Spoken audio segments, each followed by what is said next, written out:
Welcome back mga kabayan. Nagbabalik po muli ang inyong lingkod upang magbigay sa inyo ng mga bago at nagbabagang mga balita. Tila ba naging mainit na usapin ang isyong ito sa mundo ng social media?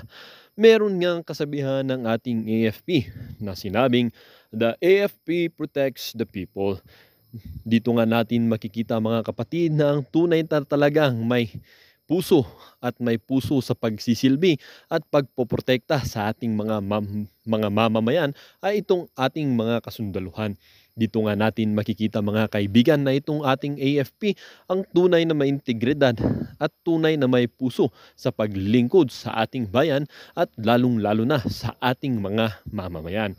Mga les pong bayaran nitong si Presidente Kuting ay tila ba hindi na rin nakatiis at gusto na ring umalis sa kanilang mga posisyon at kumalas na rin dito sa administrasyon ni Presidente Kuting dahil dito nga nila nakita na ang administrasyon ni Presidente Kuting na ito ay tunay ngang wala na talaga sa hulog kasi itong ang liderato na to, ang chief in command ng ating mga kalespuhan ay tila ba hindi rin diretso ang kanyang pagkahulog at talagang malaki ang problema sa pagiging leader.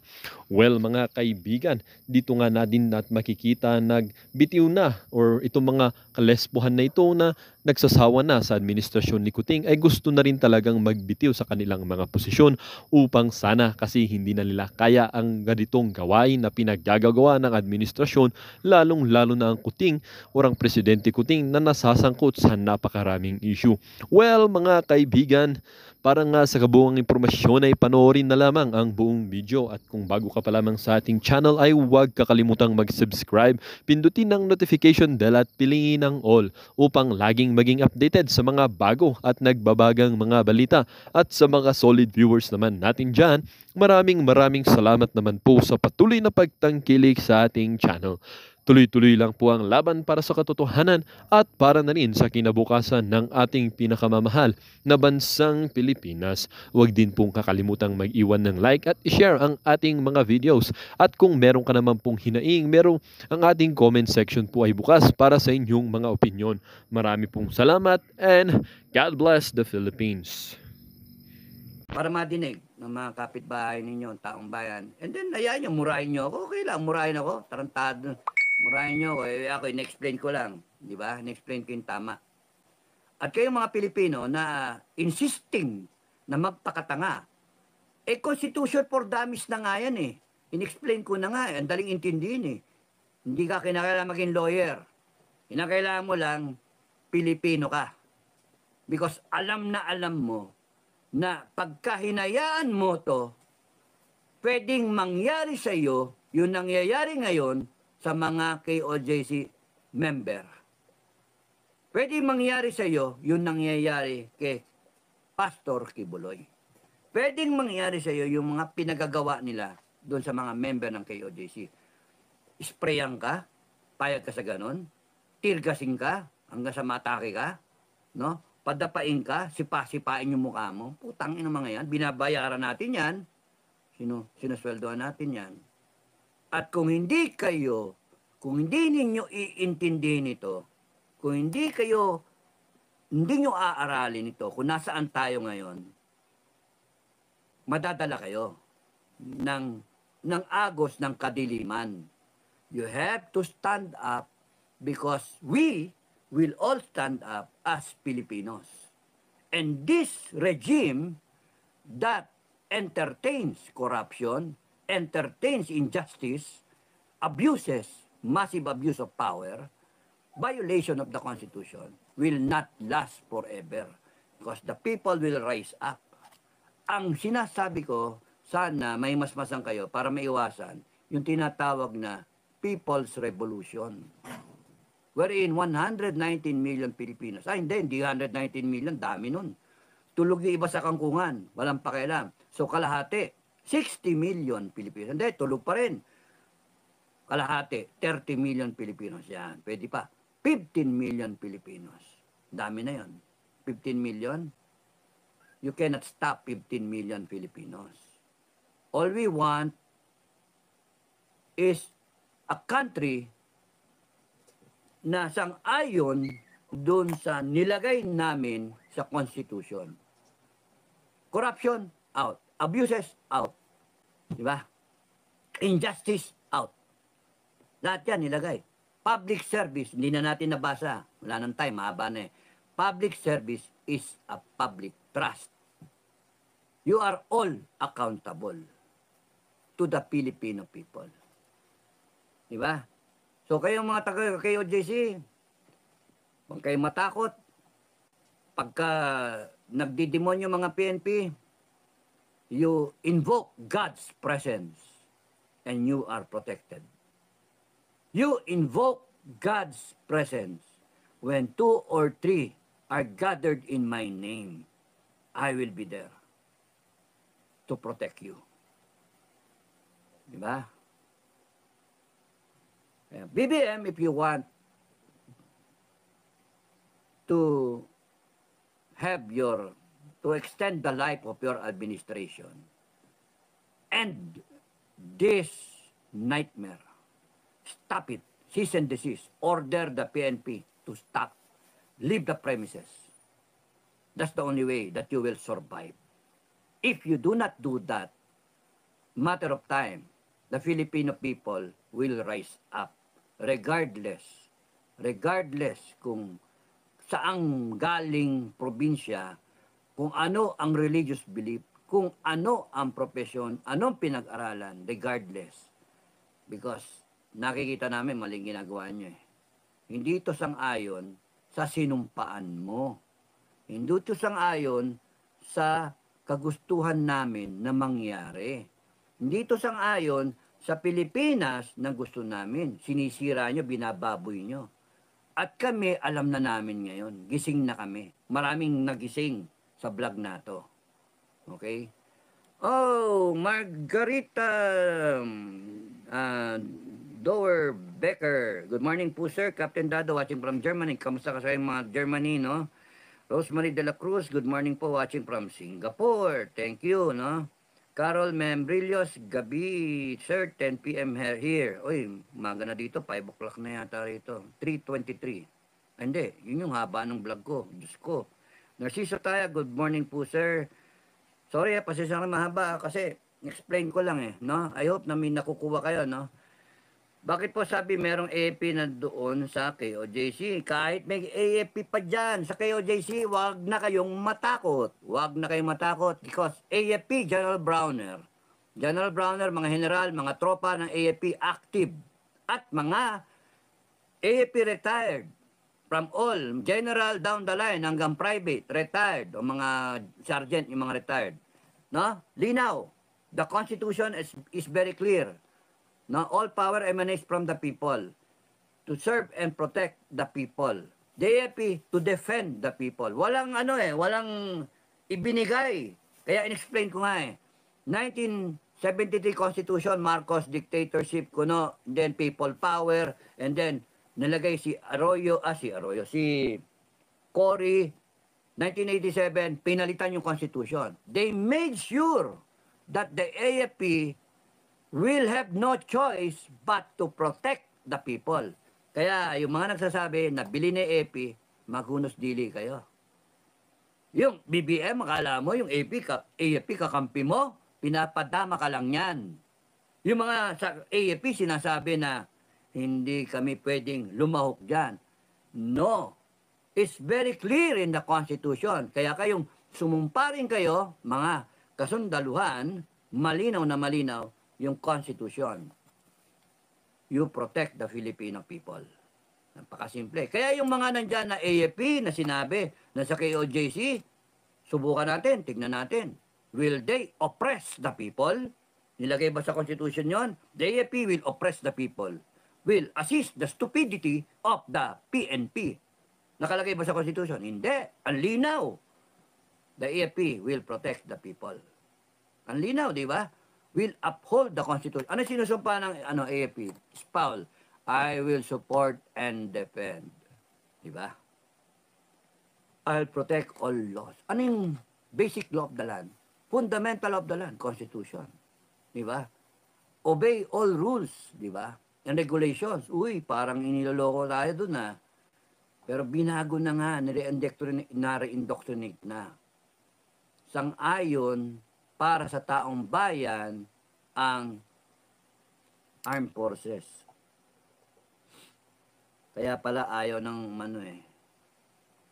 very professional ang AFP. Okay, malaman natin. Kaya kayo, taong bayan, simple lang ang kinakailangan nyong gawin. Tumayo kayo. Rise up and be recognized. Why? You want to save the country.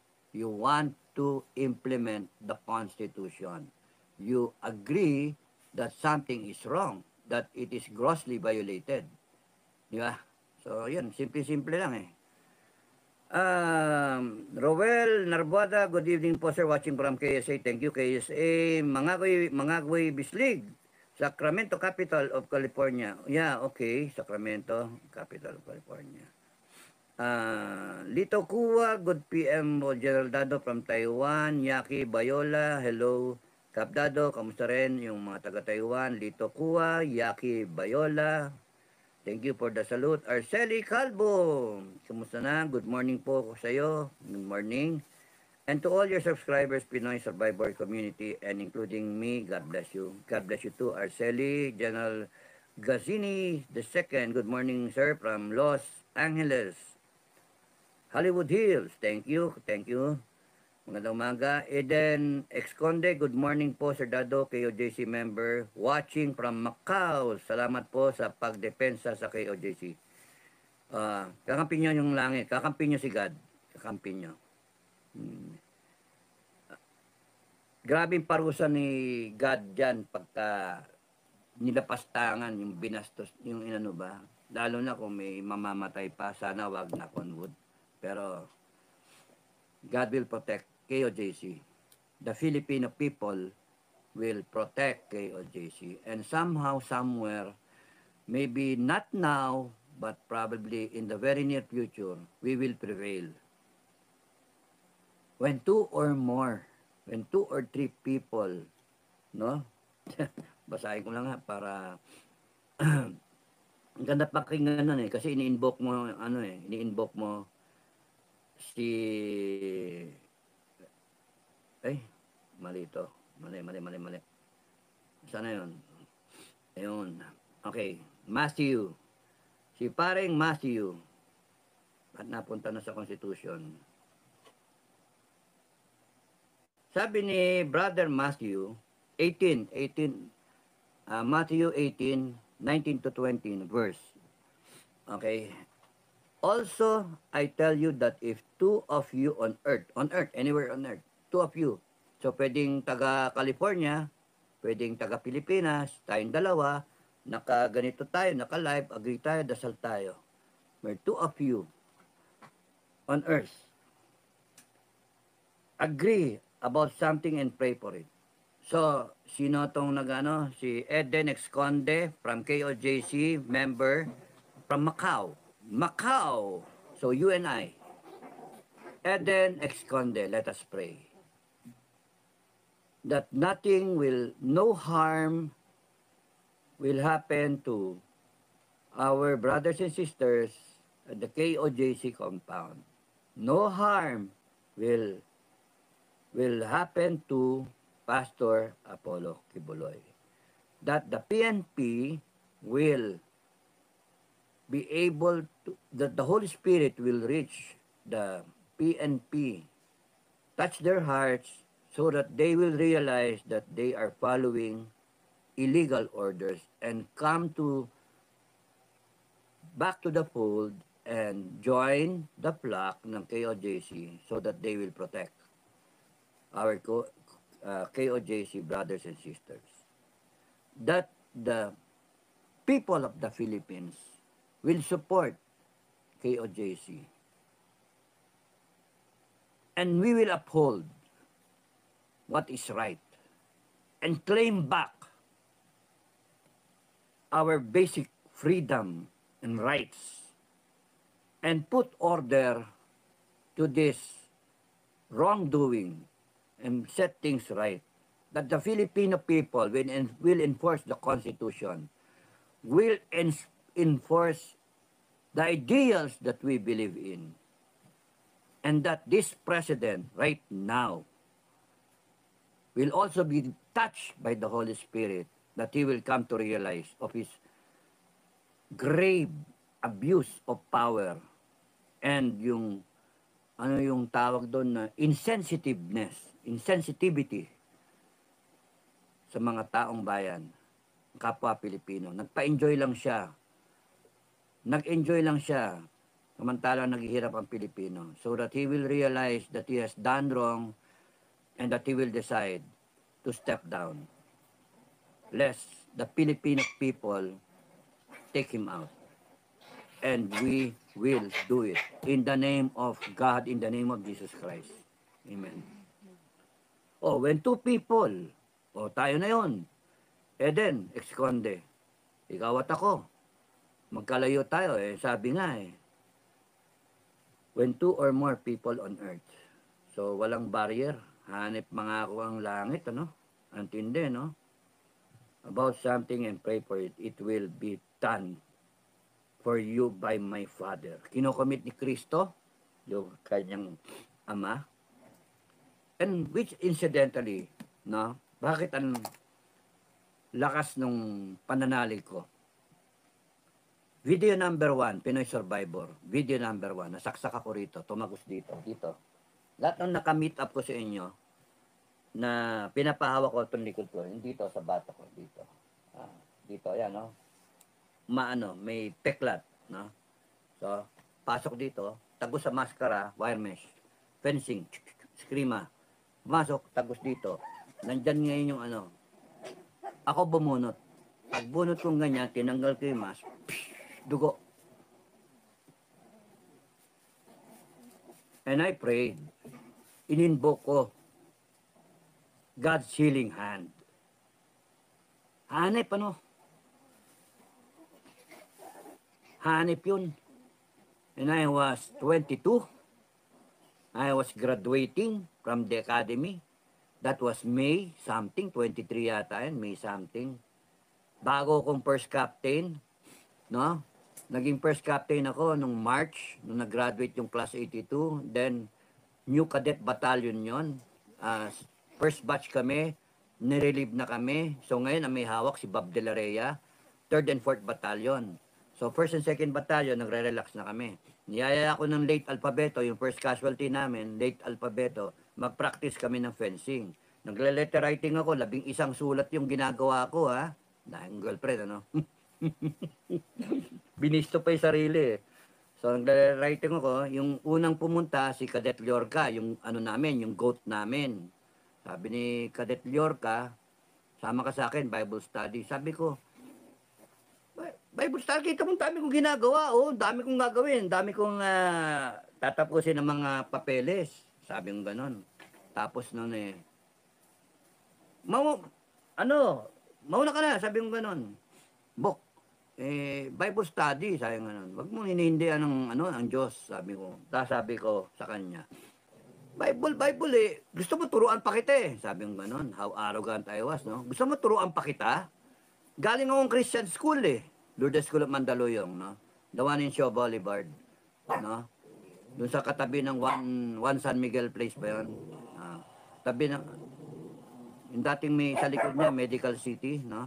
Lumipat na ngayon, sa Ortigas na yan So, yun. Pag boy, Bok, huwag ka nagsasalita ng ganyan, baka karmahin ka, parusahan kang bigla. Umalis ka na, Bok. Then, nagsulat ulit ako, umalis siya. Nahiya pa nga ako, kukonsensya ako. Ba't naman ako nagsalita ng kasi nainis ako, doon sa nakita ko. Ang kulit. Ang kulit. May ginagawa ka, tapos sisingit. Aba, dumating alpabeto, ang kulit din. Halika nga rito. Halika, kam. Ang kulit. Ayun, niyaya ako pagdating ko doon. Nagano na kami, nag-practice na kami. 9:30, nasaksak ako. Nabali espada, dumiretso. Yung bilog yun yung tip. Nung nabali, gumanyan. Sumugod siya, ginanong ko, sabay sumundot akong ganyan.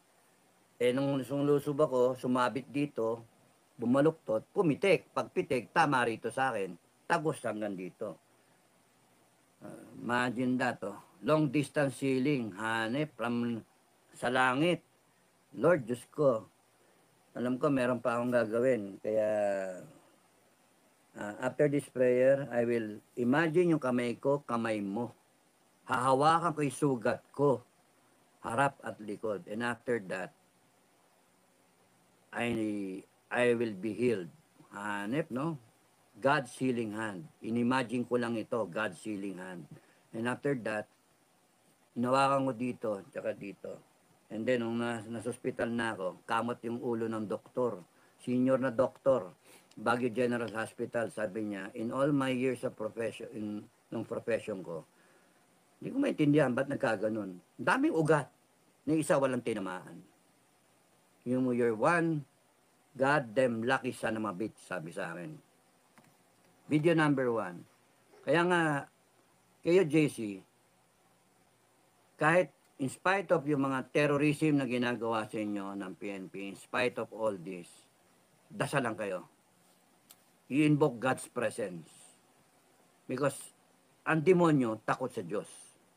Invoke God's presence. Okay, so Edgar Darasin, Idol Dado, banatan muna watching Qatar. Ang bahala ng langit sa kanila. Hindi nila kaya ang langit. Master Hilwa, Sir, kawawa na talaga, taga KOJC, nakastress na. Bakit sobrang tagal, hindi pa lumalaya sila doon? Tingnan natin, ewan natin eh. Nagkakamali nga sila doon, pinupuno nila yung taong bayan. Kaya nga nagbablog ako ngayon eh, para umabot kay BBM. BBM, you want to save your administration? Tigil mo. Stop them. Stop the PNP. Leave the premises.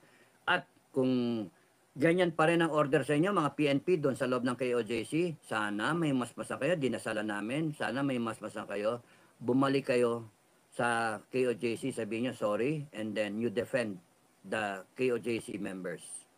And you do not follow the orders of illegal of your officers. Kung umorder sila, hulihin nyo. Hulihin nyo. Sila yung igapos nyo. No? Pitik-pitikin nyo na rin yung ilong. No? Pitik-pitikin nyo. Kundi gayahin nyo yung ginawa nyo doon sa mga KOJC members. No? Tinadyakan nyo, sinipa-sipa nyo yung muka. Gawin nyo sa official nyo. Tapos sasabihin, ano yan? Court martial. Ha? Court martial? Ibubuwagin na nga yung PNP eh. Kayong mga matitinong PNP, isasama namin kayo do sa bago na People's Police Force. May pag-asa kayo. At baka yung mga taga KOJC makita yung bukal sa kalooban ninyo, yung ginawa ninyo, mag-sorry at saka depensahan tong KOJC against these illegal orders, they will not file cases against you. Kayo, mababait. Di ba tamang desisyon? Maniwala ka dyan. Pagka nagpalit yan, kita mo, isa lang ang mag-ano dyan. Ay, tumayo ang taong bayan, tanggal si BBM. Kaya BBM, you want to save your administration? Cease and desist. Yun the only way. If not, mayabang pa, lalaban pa, i-contain mo. You're violating the Constitution. Na? Kaya, mahirap kalaban yung taong bayan, yung tatay mo eh. Ang strong man of Asia, tatay mo. Tinalo ng RAM, ilang opisyal lang yun, ha? Mga 400, 500 lang na original RAM members. Sila Onasan, Ramos. Saling pusa si Ramos. Nagpeke na arrest order si Onasan, pinakita kay Ramos. Kaya sumali si Ramos. Kinuwento sa akin ni Onasan, no? Puta yan, saling pusa lang yan eh. Gagong yan. Tapos kami ngayon ng inaano. Sabi ni Onasan, nadidinig ko, nagkukwento siya. Nagkausap kami sa barko. Nung nasa preso siya. Kaya nga ano eh. At kaya kayong mga PMAer, active and retired PMAer, regardless of classes, no? O tsaka yung mga non-PMAer, mga officers and men, na non-PMAers, OCS, mga integri, tsaka mga reserve officers, at saka mga enlisted men na nag-graduate na, pensionado na ngayon, mga retired. Simple lang yung constitution natin.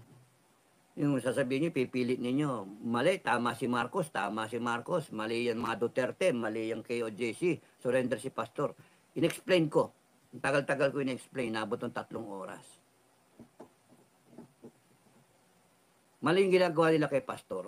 He is entitled to a court of law. Na? He is entitled na presumed innocent until proven otherwise. We have laws. The Constitution guarantees that. No? Yung framers ng Constitution noong 1987 at saka yung nag-ratify ng Constitution, isa ako doon na bumoto, naintindihan namin.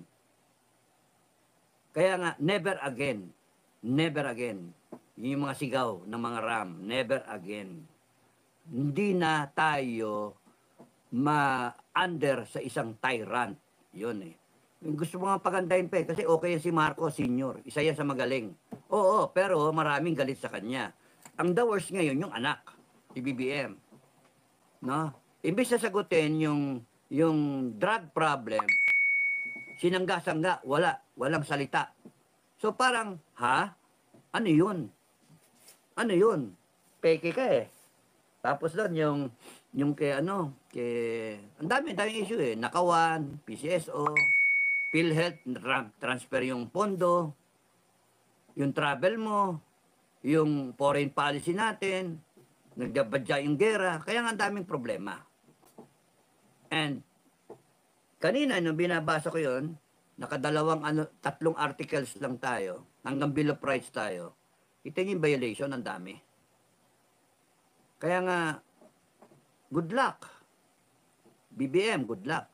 Kung hindi mo ititigil yan, hindi ka makakatapos sa term mo talaga. Ipipilit mo yung gusto mo, magkakagulo tayo as a country. And then, you will not prevail. The Filipino people will prevail. Pikang-pikanin tao eh. Ang ginawa, pagkakamali kasi nyo, pinag-interesan yung KOJC eh. Yeah, whether the Americans or the oligarchs ang nagka-interest dyan. It's a good real estate development project. No, more money. It will earn billions of pesos. No, resort type, mall, and then yung mga hotel, no, and then condominiums sa buong 20 hectares. Ang laki nun. Tabi ng airport, tabi ng dagat. So you acquire a beachfront, no? You acquire a beachfront and then it becomes a totally first-class real estate project.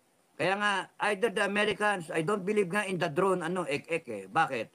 Ang layo eh. Drone facility? Really? Clark is a better drone facility. Somewhere there in Cagayan or somewhere in Palawan.